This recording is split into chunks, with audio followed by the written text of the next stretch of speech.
Joining me now is Christopher Bedford, editor-in-chief of the Daily Caller, author of The Art of the Donald. Chris, welcome back. Thanks for having me. We just heard about the Democrats. Alexandria Ocasio-Cortez from New York won, socialist, became the media darling of the moment. But is her victory just a one-off? We didn't hear a lot about Democratic strategy leaning to the far left. She says she's mainstream. Could Democrats win using the strategy of this? Not very likely outside of where she won in a kind of far left New York district. And she's barnstorming the country with Bernie Sanders.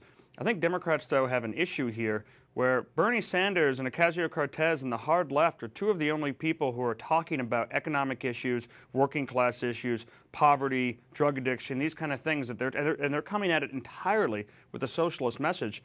These are things that Nancy Pelosi and Steny Hoyer and everyone else said we're going to tackle right after Hillary Clinton lost, and they haven't. Their focus nationally has been Russia. Their focus has been on transgender bathrooms and a lot of the fringe kind of activist issues for the left. They haven't talked about money. So if the only people talking about working class issues are hardcore socialists, you're going to be in some trouble in a lot of these rural white districts.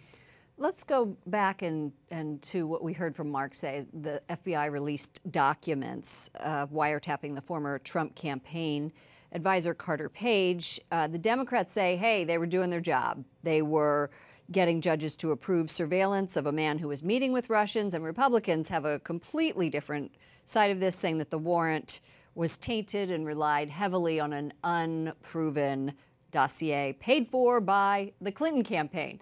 I wish I could say that in 5 seconds, but this story is very complicated. How, though, could either side tell anything, given the Swiss cheese nature of the release of this document? And I also saw a CNN anchor argue that the FISA courts aren't secret because we know that they exist and we've heard of them, even though no one's allowed to usually see what goes on in there. Only wonks used to know what FISA meant, but okay, let's go. Now it's all over the place.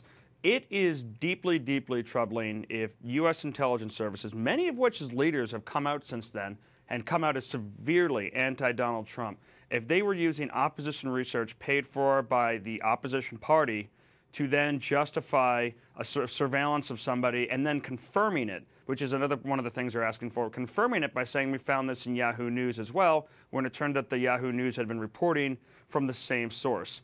If they're using opposition research to justify this as opposed to their own sleuthing, that is a terrifying precedent for anything, and it reeks of what the president's been calling the deep state. And we just learned that the president is considering revoking security clearances of ex-intelligence chiefs, Comey, Hayden, James Clapper. Your thoughts before we have to go? I think people are getting overwrought about that whole thing. A lot of this is going to impact maybe a little bit of their money making, but these guys are out of the business and they're using their security clearance to justify it. And I've seen some pushback from people saying, you know what, Michael Flynn kept his security clearance when he was criticizing President Barack Obama, but maybe he shouldn't have. Christopher Bedford, editor-in-chief of the Daily Caller. Thank you for joining us. Thank you.